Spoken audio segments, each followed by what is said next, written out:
आप देख रहे हैं ऋषि वाणी।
बोली सतगुरुदेव भगवान की जय। आसक्ति जगजननी जगदम्बे मात की जय। बोल सच्चे दरबार की जय। सतगुरुदेव भगवान के निर्देशन आशीर्वाद से भारत विभाग के मध्य प्रदेश प्रांत के जिला डिंडोरी में आयोजित किए जा रहे 2 दिवसीय शक्ति चेतना जन जागरण शिविर के द्वितीय दिवस की अपराह्न बेला में विभिन्न क्षेत्रों प्रांतों से पधारे हुए हमारे भैया बहन कार्यकर्ता पदाधिकारीगण सभी की ओर से सतगुरु भगवान के चरण कमलों का पूजन वंदन करने हेतु बहनों से निवेदन करेंगे कि हमारे गुरुवर के चरण कमलों का पूजन वंदन करें और हम तालियां बजा करके इस अनुपम दृश्य का अवलोकन करें। यह दृश्य अवलोकन सुलभ नहीं होता, केवल शिविरों में ही लाभ मिलता है इसका। शिविरों में ही गुरुवर अपने चरण कमलों का पूजन वंदन कराते हैं और आप हमारे प्रतिनिधि स्वरूप हमारी सतस्वरूपा बहन पूजा जी, संध्या जी, ज्योति जी के माध्यम से हमारे सदगुरुवर के चरणों का पूजन वंदन किया जाता है। अतः ये सौभाग्यशाली क्षण हमें प्राप्त हो रहे हैं। तालियां बजाकर इस सौभाग्यशाली क्षणों का स्वागत करें।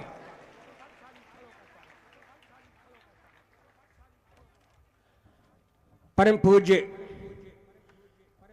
पितृपल स्मरणीय सतगुरुदेव भगवान के निर्देशन में आयोजित ये द्वितीय दिवस की अपराह्न बेला में विभिन्न क्षेत्रों प्रांतों से पधारे हुए हमारे कार्यकर्ता पदाधिकारीगण, देश विदेश से पधारे हुए माँ के भक्त भैया बहन सभी की ओर से सतगुरुदेव भगवान के चरण कमलों में कोटि कोटि नमन करता हूँ, वंदन करता हूँ। इस परम पावन शिविर में उपस्थित हमारी हमारे शक्तिमय तपस्विनी माता श्री के चरणों पर भी यहाँ पर उपस्थित समस्त माँ भक्तों के भावों को लेकर कोटि कोटि नमन करता हूँ, वंदन करता हूँ। केवल वंदन के माध्यम से ही हम अपने सम्मानियों का सम्मान करते हैं। अतः जब भी आपसे कहा जाए तो आप जोरदार तालियों से स्वागत करने का प्रयास किया करें। तालियां ही आपके पुष्प रूपी वह है जिन्हें हम गुरुवर के चरणों में समर्पित करते हैं। तीनों धाराओं को गति देने के लिए हमारी संकल्पित हमारी सतस्वरूपा बहनें, बहन पूजा जी, बहन संध्या जी, बहन ज्योति जी के चरणों पर भी समस्त माँ भक्तों के भावों को लेकर कोटि कोटि नमन करता हूँ, वंदन करता हूँ। इन्हीं तीनों धाराओं में तीव्र गति से कार्य में लगे हुए हमारे आदरणीय सम्माननीय अजय जी, अनूप जी, रजत जी के चरणों पर भी कोटि कोटि नमन करता हूँ, वंदन करता हूँ। यह तीनों धाराएं अविरल गतिवान रहें। कोई भी समय आगे वाला भविष्य हो तब भी इनकी गति अवरुद्ध ना हो। समाज का हित, राष्ट्र का हित, धर्म की रक्षा यूं ही संचालित रहे तो उसके लिए हमारे भविष्य के लिए तैयार हो रहे हमारे नन्हे साधक आरुणि जी, अद्वैत जी, अत्रेय जी, अधीश जी के चरणों पर भी कोटि कोटि नमन करता हूं, वंदन करता हूं। 2 दिवसीय शक्ति चेतना जन जागरण शिविर में तन मन धन से काम करने वाले समस्त कार्यकर्ता, पदाधिकारीगण, केंद्रीय पदाधिकारीगण, प्रांतीय पदाधिकारीगण, सभी का केंद्रीय भक्ति मानव कल्याण संगठन की ओर से हार्दिक स्वागत करता हूं। मेरे गुरुवर ने इंतजार नहीं किया कि कोई सुदामा मेरे सिद्धाश्रम तक आए तभी मैं उसके जीवन में परिवर्तन करूंगा। जो आए उन्हें जीवन में परिवर्तन किया, लेकिन जो सुदामा सिद्धाश्रम तक नहीं पहुंच सके, उन सुदामाओं की तलाश में उनके जीवन में परिवर्तन लाने के लिए डंडोरी जैसे एक पिछड़े इलाके में सुदामाओं की तलाश के लिए गुरुवर यहां आए कि आओ, तुम्हें मेरे दर तक नहीं आ सके तो कोई बात नहीं, लेकिन तुम्हारा भक्ति भाव होगा तो एक नहीं लाखों सुदामाओं के अंदर भक्ति ज्ञान आत्मशक्ति भरते हुए तुम्हें ऐतिहासिक पुरुष बनाऊंगा। ऐसा गुरुवर का यह निर्देशन, आशीर्वाद, सनातन की रक्षा। लोग कहते हैं सनातन सनातन, अरे एक ऋषि तो 30-40 वर्षों से यही बात कर रहा है। सनातन छोड़ो, पहले मानवता की रक्षा करके तो दिखाओ। मानवता की रक्षा के लिए तीनों धाराओं के माध्यम से कार्य कर रहे हैं, फिर भी समाज को समझने में इतना विलंब लग रहा है कि एक ऋषि ध्यान योग साधना के क्रम में रहने वाले समाज के बीच जाकर समाज को समझाने का प्रयास करते हैं। लोग कहते हैं कि हिंदू हिंसक है। हमारे गुरुवर ने हमें कभी हिंसा नहीं सिखाई। चले उन महत्वपूर्ण क्रमों की ओर 2 लाइनों के साथ कि हम साधक हैं, हिंसक नहीं है। हम साधक हैं, हिंसक नहीं है। एक ऋषि के शिष्य हैं, विध्वंसक नहीं है। हमारे अंदर क्षमता है युग परिवर्तन की। अगर युद्ध भी आएगा तो हम नपुंसक नहीं हैं। हमें गुरुवर ने वो चेतना दे रखी है, वही चेतना तुम्हें मिल जाए, इसलिए तुम्हारे दरमियान जिले में आकर तुमको ये सुअवसर प्रदान किया गया। तो आप अगर आए तो अच्छा है, नहीं आए तो जहां भी है वहां से इसे श्रवण करके गुरुवर के आशीर्वाद को प्राप्त करने का प्रयास करें। चलते हैं 5 बार बीज मंत्रों का शस्त्रोच्चारण करेंगे। रीढ़ की हड्डी सीधी करके बैठेंगे, मेरुदंड को सीधा करके बैठेंगे, जिससे मंत्रोच्चारण जब होगा गुरुवर की हमें चेतना आशीर्वाद, चेतना तरंगों का लाभ प्राप्त होगा। जय माता की, जय गुरुवर की।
शक्ति जगजननी जगदम्बे भारती की, सतगुरुदेव भगवान की, पंच ज्योति शक्ति तीर्थधाश्रम धाम की, बोल सच्चे दरबार की।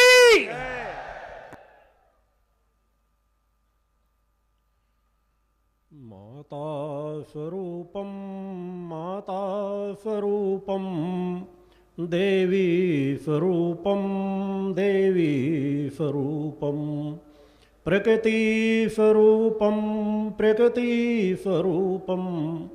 प्रणम्यम प्रणम्यम प्रणम्यम प्रणम्यम। बोलो माता आदि शक्ति जगजननी जगदम्बा माते की। इस शक्ति चेतना जन जागरण शिविर में उपस्थित अपने समस्त चेतनांशों, शिष्यों, माँ के भक्तों, श्रद्धालुओं, समस्त कार्यकर्ताओं सहित डिंडौरी जिले के नर्मदा तट पर बसे हुए समस्त जन समुदाय सहित धर्म प्रेमी विश्व जनमानस को अपने हृदय में धारण करता हुआ माता आदि शक्ति जगजननी जगदम्बा का पूर्ण आशीर्वाद प्राप्त करता हुआ अपना पूर्ण आशीर्वाद आप समस्त लोगों को समर्पित करता हूँ। बोलो गुरुदेव भगवान की जय। इस शिविर के द्वितीय दिवस और शिविर के आखिरी दिवस पर आज कुछ महत्वपूर्ण चिंतनों की ओर और आप लोगों को ले जाने का प्रयास करूंगा। माता आदि शक्ति जगजननी जगदम्बा की कृपा के आप पात्र बन सके, उनका आशीर्वाद आपको प्राप्त हो सके, उस अपने दिव्य धाम की शक्तियों से भी बारंबार चरणों में निवेदन करता हुआ अपेक्षा करता हूँ कि मेरे सामने बैठे हुए मेरे भक्तों, शिष्यों, सभी लोगों को उनका आशीर्वाद प्राप्त हो, उनकी कृपा प्राप्त हो। बोल जगदम्बा माते की जय।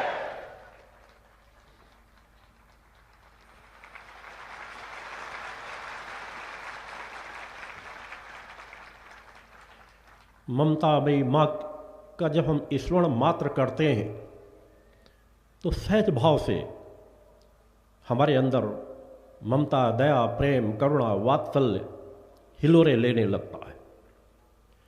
हमारी आत्मा की जननी है।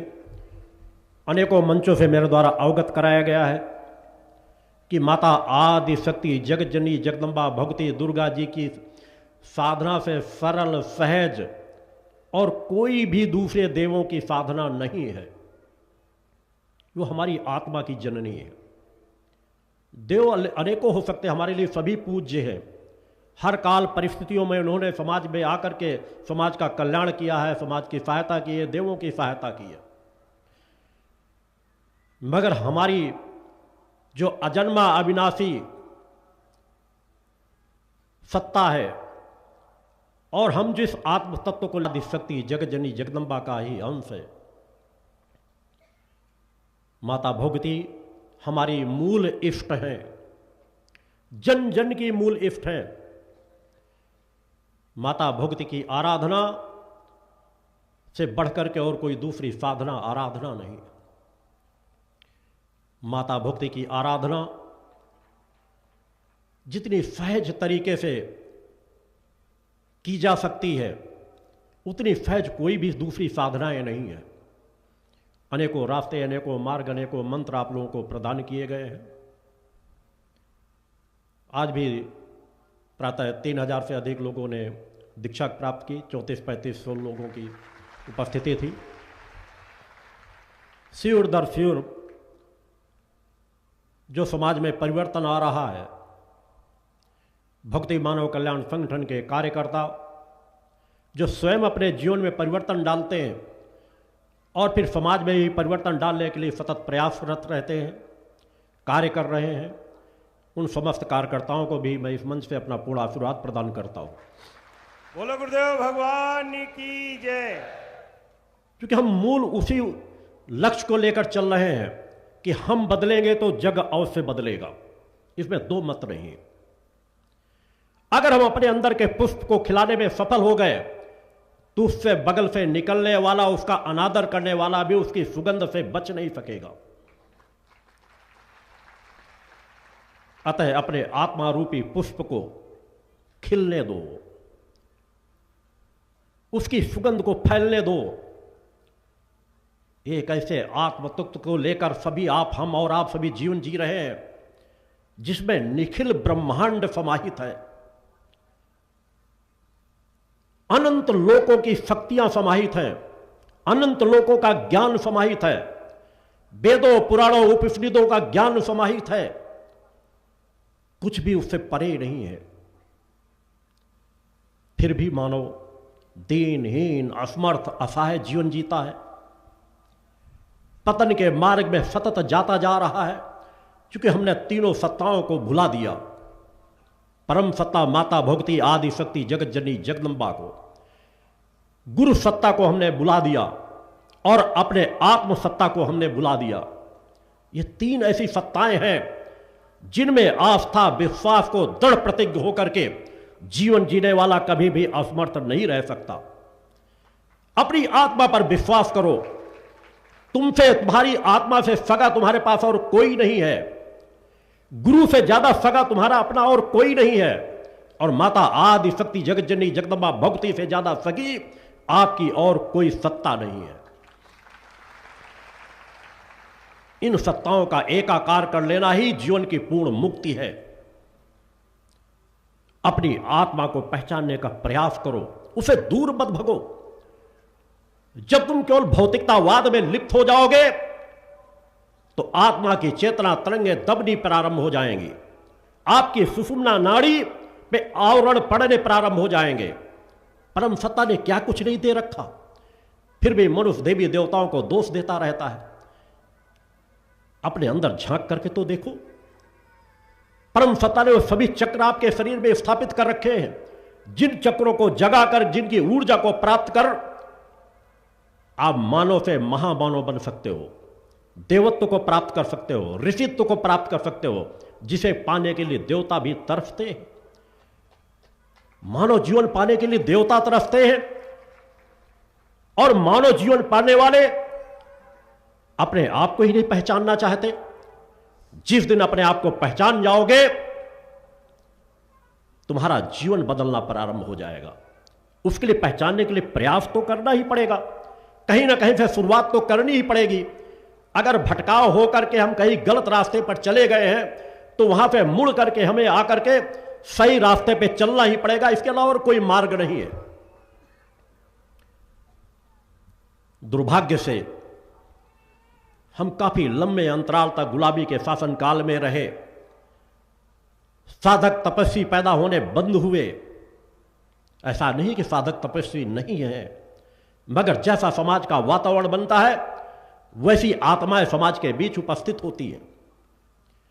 एक लंबा अंतराल, किसी समय इसी हमारे सनातन में, हमारे हिंदू धर्म में ऋषियों मुनियों की एक अलौकिक श्रृंखला है। हम ऋषियों मुनियों के संवाहक हैं, उनकी संतानें हैं।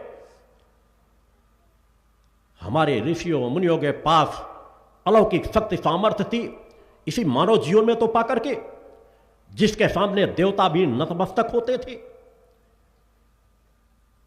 आज वही मानव जीवन पाकर हम भटक रहे हैं, क्योंकि उसके मूल में भटकाव की प्रक्रिया चलना प्रारंभ हो गई। जब हमारे मार्गदर्शक स्वयं तपस्वियों का जीवन नहीं जिएंगे, स्वयं पुरुषार्थियों का जीवन नहीं जिएंगे, स्वयं कर्मवानों का जीवन नहीं जिएंगे, स्वयं परोपकारी का जीवन नहीं जिएंगे, तो समाज को कभी वो ज्ञान दे नहीं सकते। और अगर देंगे भी तो वैसा परिवर्तन समाज में नहीं डाल पाएंगे, ना समाज उस परिवर्तन की दिशा में बढ़ पाएगा। क्योंकि जब स्वयं की कर्ता क्रिया कर्म एक समान नहीं होगा तो वाणी में वह तेज नहीं होगा, वाणी में वह ऊर्जा नहीं होगी जो ऊर्जा हमारे ऋषियों मुनियों के पास रहती थी, सिद्ध साधकों के पास रहती थी, ऋषि ऋषिकाओं के पास रहती थी। क्या नहीं था? वाक शक्ति के बल पर सब कुछ करने में सामर्थ्यवान थे। तपस्या की एक अलौकिक ऊर्जा उनके पास थी और परोपकार के लिए अगर जरूरत पड़ती थी तो दधीच के समान अपने शरीर की हड्डियों का भी दान कर देते थे। हमारे ऋषियों मुनियों ने क्या नहीं किया? आज जो भी ज्ञान विज्ञान है वो हमारे ऋषियों मुनियों की ही देन है। हमारे ऋषि मुनि अपनी आत्मशक्ति के बल पर अनंत लोकों का ज्ञान रखते थे। उन लोगों का ज्ञान समाज को दिया अपनी आत्मशक्ति के बल पर ही, और उनके हम संवाहक आज दिशा विहीन होते चले जा रहे हैं। उसके मूल में कि हमारे धर्मगुरु लोभी लंपट लालची हो गए, तपस्यात्मक क्रम से दूर भगने लगे, आलसी अकर्मणता का जीवन जीने लगे, गद्दी दर गद्दी नफीन केवल भेषधारी स्थापित होते चले गए। मैं सभी के लिए नहीं संबोधन कर रहा, ये धरती साधकों से विहीन नहीं है, मगर आज हमारे दुर्भाग्य से अनेकों नहीं हजारों हजारों संस्थाओं का आंकलन करके देख लिया जाए तो तपस्वी नजर नहीं आएंगे, ऐसे सिद्ध साधक नजर नहीं आएंगे जिन्होंने अपने सूक्ष्म शरीर को जागृत किया हो। प्रथम सीढ़ी होती है साधक की, ऋषित्व के पथ पर बढ़ने की प्रथम सीढ़ी होती है कि अगर हम अपने स्थूल और सूक्ष्म का ज्ञान भी नहीं प्राप्त कर सके तो हम ध्यान और समाधि की पराकाष्ठा को कैसे प्राप्त कर सकेंगे, और ध्यान और समाधि की पराकाष्ठा को प्राप्त नहीं कर सकेंगे तो सत्य का ज्ञान समाज को दे नहीं सकते। जब वेद हमारे अंदर से प्रस्फुटित होने प्रारंभ हो जाएं, वेदों को पढ़ लेने से, वेदों को रट लेने से कोई ज्ञानी नहीं हो सकता। वेदों को रट सकता है एक शराबी भी, एक व्यभिचारी भी, एक लुटेरा भी, कोई भी रट सकता है और रट करके धारा प्रवाह वेदों में बोल सकता है, मगर वह समाज में परिवर्तन नहीं डाल सकता। वेदों का ज्ञान जब आपके शरीर से निकलने लगे, वेदों के अनुकूल जब आप जीवन जीना प्रारंभ कर दो, वेदानुकूल जीवन जब आप जीना प्रारंभ कर दोगे, तभी सच्चे मायने में तुम वेद ज्ञानी हो, धर्म ज्ञानी बनोगे, ग्रंथ ज्ञानी बनोगे, आत्मज्ञानी बनोगे। मगर हमारी परंपरा जिन बड़ी बड़े मठों की, जिन बड़े बड़े तीर्थ स्थलों की स्थापना हमारे ऋषियों मुनियों ने की, तप त्याग पुरुषार्थ की पराकाष्ठा को लेकर के आज वह ऊर्जा सभी जगह की शांत होती जा रही है। मगर फिर भी उन महत्वपूर्ण स्थानों में खंडहर हो गए होंगे जहां पर हमारे ऋषियों मुनियों ने कभी अपने चरण रखे, जहां पर साधना तपस्या की। उन आज भी पुराने धार्मिक स्थलों पर जाओ तो वहां पर आपको शांति की अनुभूति होगी, चूंकि ऊर्जा आज भी कार्य कर रही है। कण कण जब चैतन्य हो जाता है तो जब तक धरती रहती है तब तक वह कण अपना ऊर्जा को प्रवाहित करता रहता है। हम आज वहां पे दिशा भ्रमित हो गए। हमारा सनातन अज्ञानता के चक्रव्यूह में उलझ करके रह गया। और जो मैंने कल कहा था कि हमारा सनातन कथावाचकों के चक्रव्यूह में, चंगुल में फंस चुका है, और कथावाचक साधक नहीं हो सकते। आज साधक नहीं है, हजारों कथावाचकों में कोई एक आध ऐसा नजर आएगा जो वास्तव में जिसे साधक कहा जा सके। जिस तरह पूजा पाठ कराने के लिए पहले लोग होते थे, उसी तरह कथाओं के माध्यम से धन अर्जन उनका मूल उद्देश्य होता है। भले वे सनातन के नारे लगाएं, भले वे हिंदुत्व की रक्षा की बात करें, मगर उनकी कथनी और करनी में बहुत बड़ा फर्क होता है। वह स्वयं ऐसा जीवन नहीं जीते, जरूरत पड़ जाए तो अपना सर्वस्व कभी न्यौछावर नहीं कर सकते परोपकार के लिए, अन्यथा हमारे सोमनाथ के मंदिर न तोड़े जाते। वहीं की संपदा को खाने वाले खाते रहे, और मंदिर जब तोड़े गए तो भगवान उनकी आंखें फोड़ देंगे, भगवान उनका नाश कर देंगे। तुम खा खा करके उस मंदिर का अपने शरीर को मोटा करते रहे, और जरूरत पड़ने पर तुमने अपनी आत्मशक्ति का उपयोग नहीं किया। अगर तुम अपने अंदर के पौरुषता को जगाते, साधक विनम्रता की पराकाष्ठा को लेकर के जीवन जीता है, और साधक वीरता की पराकाष्ठा का भी जीवन जीता है। अगर वह उठ खड़े होते तो हमारे ऊपर कभी भी लुटेरे साम्राज्य न कर पाते, हमारा एक भी धार्मिक स्थल कभी न तोड़ा जाता। दुर्भाग्य से वे स्थल तोड़े गए। काफी लंबे अंतराल तक हम मुगलों की गुलामी में जीवन जीते रहे, और आज भी उन्हीं मुगलों की गुलामी में, अंग्रेजों की गुलामी में जीवन आज भी जी रहे हैं। हमारा संविधान आज भी स्वतंत्रता से कार्य नहीं कर रहा। संविधान है, मगर आज भी हमारा धर्म गुलाम है। हमारे राजसत्ता में बैठे हुए राजनेता गुलामी का जीवन जी रहे हैं, हमारे धर्म गुरु गुलामी का जीवन जी रहे हैं। आज भी मुगलों की चीजें, जो हमारे ऊपर आक्रमणकारी थे, जिन्होंने लाखों लाख लोगों को निर्दयता से मारा हो, हमारे धार्मिक स्थलों को तोड़ा हो, आज भी मुगलों के नामों पे कहीं रोडे हैं, कहीं कोई स्थल है, कहीं कोई चीजें हैं। हम आजादी के बाद भी उसे बदल नहीं सके। आजादी के बाद भी मुगलों ने जो फूट करो और राज करो, अंग्रेजों ने जो फूट करो और राज करो, ये नीतियां चला करके हम पर शासन किया, आज भी हम अपने सनातन को संगठित नहीं कर पाए। आज भी हम छुआछूत, जातीयता, ऊंच नीच के चंगुल में ग्रसित हैं। कल भी मैंने इस विषय पर संकेत दिया था। यही तो हमारी गुलामी है। अगर एक ऋषि, अगर एक साधक, हमारे एक शंकराचार्य मठों में बैठे हुए बड़े बड़े मठाधीश, अखाड़ों के अखाड़ा परिषद के अध्यक्ष और सभी अखाड़ों में बैठे हुए समस्त ज्ञानी, तपस्वी, साधक पुरुष अगर वास्तव में साधक है, तो क्या उन्होंने अपनी अंतरात्मा में एक बार भी विचार नहीं किया कि पूरी जगत जननी का पूरा समाज है? हम विश्व के कल्याण की बात करते हैं, दूसरे धर्मों के भी कल्याण की बात करते हैं, मगर हम सनातन को ही एक नहीं कर पाए। उनमें ही ऊंच नीच की खाई खोद रहे हैं। हम जातीयता के आधार पर छूत और अछूत की बात हमने रख दी। हमने ज्ञानियों का सम्मान नहीं किया, समर्पण करने वालों का सम्मान नहीं किया।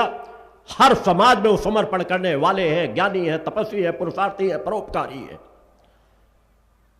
हमारे सनातन में, हमारे ऋषियों मुनियों के ज्ञान में कहीं पर भी ऊंच नीच, छुआछूत था ही नहीं। कर्म से मनुष्य को बांटा गया था, मगर वह आज जातीयता में बट करके रह गया। हमने लोगों को वेदों का ज्ञान देना बंद कर दिया। गुरुकुल खोले गए, मगर गुरुकुलों में बस इतने समाज के लोग पढ़ेंगे, इस समाज के लोगों का प्रवेश नहीं होगा। अज्ञानता के चक्रव्यूह में हमारे ज्ञानी भी उलझते चले गए, इसलिए उन्होंने केवल ग्रंथों का ज्ञान किया। अगर आत्मज्ञानी होते तो भटकाव में न जाते। ग्रंथ ज्ञानी होने का ही परिणाम है। महाभारत काल में एकलव्य का अंगूठा मांग लिया गया। एकलव्य जैसा धनुर्धर अगर उसकी जीवन की पूरी यात्रा समाज के बीच गुजरती तो समाज के बीच एक अलग उदाहरण प्रस्तुत होता, मगर राजसत्ताओं की गुलामी के कारण, अज्ञानता के कारण उसके अंगूठे को मांगा गया। और वही परंपराएं आज भी भटकती हुई हमारे अखाड़ा परिषदों में, हमारे शंकराचार्यों के चारों तरफ चक्रव्यूह में उलझाती चली जा रही हैं। सामर्थ्य के सामने घुटने टेक देना चाहिए। किसी के पास योग्यता है उसका सम्मान करना चाहिए, न कि उसे अपंग बना देना चाहिए, और वो भी जातीयता के आधार पर। प्रयागराज में मैं अपेक्षा करता हूं, हमारे सनातन का एक ऐसा महाकुंभ हो रहा है। विश्व में ऐसे आयोजन दुर्लभ हैं और किसी समाज में नहीं हो सकते, केवल हमारे सनातन में भी हो सकते हैं। कि आज हमारे सनातन में भी आज भी आस्था विश्वास की कोई कमी नहीं है। हमारे वो तीर्थ स्थल आज भी अपनी ऊर्जा को उसी तरह बिखेर रहे हैं कि करोड़ों करोड़ों लोगों की अथाह जन समुदाय अपनी भावनाओं को लेकर वहां उपस्थित हो रहा है। मगर हम वहां से अपेक्षा करते हैं कि हमारे अखाड़ा परिषद, हमारे शंकराचार्य कुछ तो समाज को ऐसा उदाहरण प्रस्तुत करें, कुछ तो ऐसा निष्कर्ष निकाले। ये आयोजन इसीलिए होते थे, पहले कराए जाते थे कि ज्ञानी महापुरुष एकत्र हों और समाज को क्या देना है, समाज किस दिशा में भटक रहा है, समाज को हम किस तरह मार्गदर्शन कर सकते हैं, समाज की बुराइयां कौन कौन सी हैं, उन्हें हम किस प्रकार से दूर कर सकते हैं, उस दिशा में कार्य करना चाहिए। कार्य किए जाते थे। मगर आज तो सिर्फ अपना अखाड़ा परिषद के सभी लोग अपना अपना वैभव दिखाते हैं। हमारी कितनी बड़ी शाही सवारी है। अरे जीवन पर्यंत वैभव दिखाते रहो। प्रयागराज में आप गंगा माता के चरणों पे पहुंचते हो, उनका वैभव बढ़ाओ। मां गंगा का वैभव अमर रहे, हमारे प्रयागराज का वैभव अमर रहे, उनकी कीर्ति बिखेरो, ना कि अपना वैभव वहां दिखाने जाओ। मैं भी जब जाता हूं गंगा मां के चरणों में नमन भाव लेकर के जाता हूं। एक भक्त के रूप में जाता हूं, एक शिशु के रूप में जाता हूं, एक ऋषि के रूप में जाता हूं। मैं इस मंच से भी अपेक्षा करूंगा सभी अखाड़ों से कि क्या आप अपने अखाड़ा परिषदों को, इतने बड़े महाकुंभ को एक संदेश दे सकोगे कि हमारा प्रयागराज कुंभ पूर्णतः नशा मुक्त कुंभ कहलाएगा।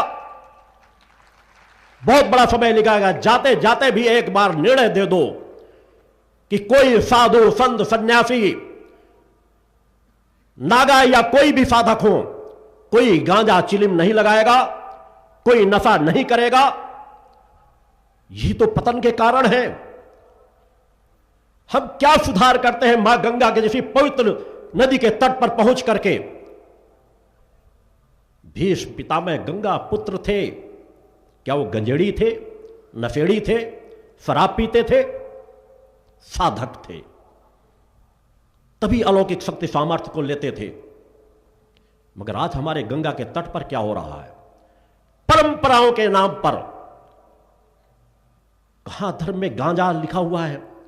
शिव के नाम पे गांजा भांग धतूरा चढ़ाने वालों से मैं पूछना चाहता हूं, कोई एक साधक समाज के बीच आए और मुझे बताए कि शिव गांजा भांग धतूरा पीते हैं, गांजा खाते हैं, पीते हैं और भांग पीते हैं। भटका दिया गया पूरे समाज को।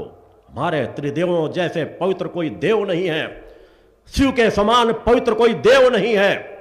उन पवित्र देवों को भी हम अपने अवगुणों के वशीभूत होकर हम खुद नशा करते रहे और देवी देवताओं को भी नशा चढ़ाना हमने प्रारंभ कर दिया और कथावातक गीत गाते रहे कि पार्वती जी भांग भेंट घोट रही है और शिव जी भांग पी रहे हैं।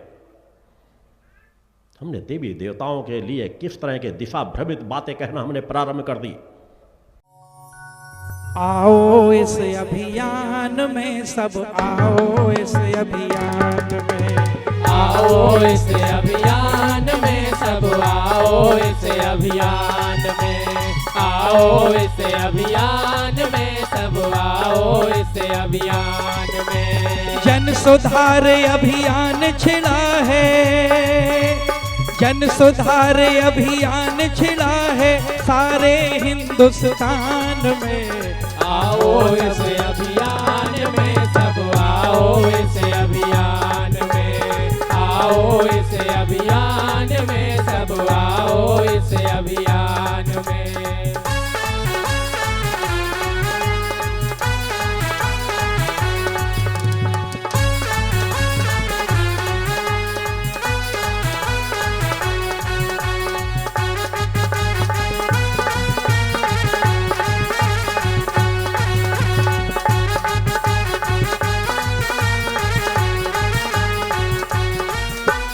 मानव तन अनमोल है ना, इसे गवाओ विकारों में।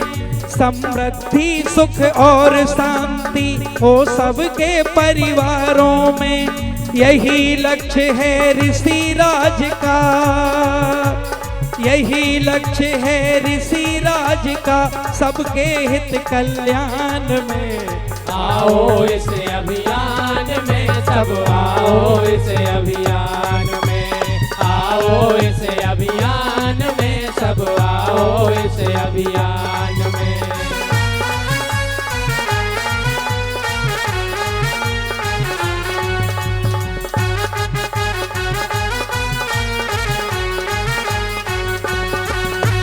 शक्ति साधक के परिवेश में गुरुवर सबको ढाल रहे। लक्ष्य यही सद्गुरु देव का जनमानस खुशहाल रहे। भारत की खुशहाली भारत माता के सम्मान में। आओ इस अभियान में सब, आओ इस अभियान में, आओ इस अभियान में सब, आओ इस अभियान में।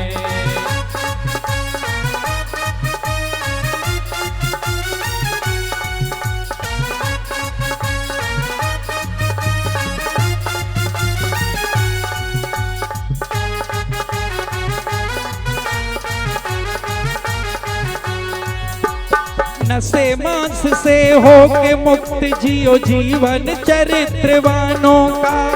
आओ करो पुरुषार्थ ऐसा, मोड़ दो रुख तूफानों का। जीवन बिताओ परोपकार में, जीवन बिताओ परोपकार में, मैया के गुणगान में। आओ इस अभियान में सब, आओ इस अभियान में, आओ इस अभियान में सब, आओ इस अभियान में।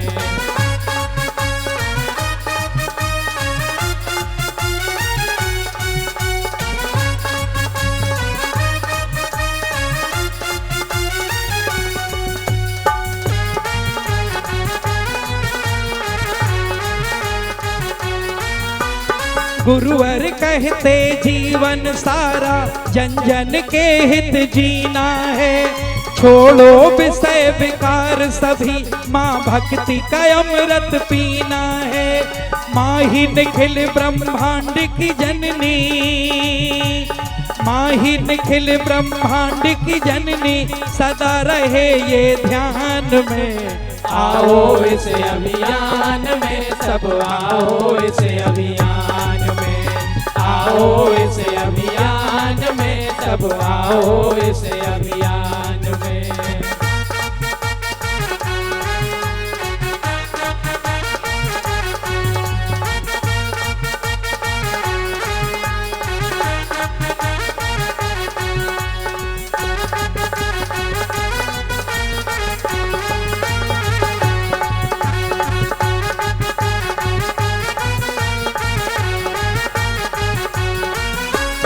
शक्ति पुत्र जी गुरुवर भक्ति शक्ति ज्ञान के दाता हैं।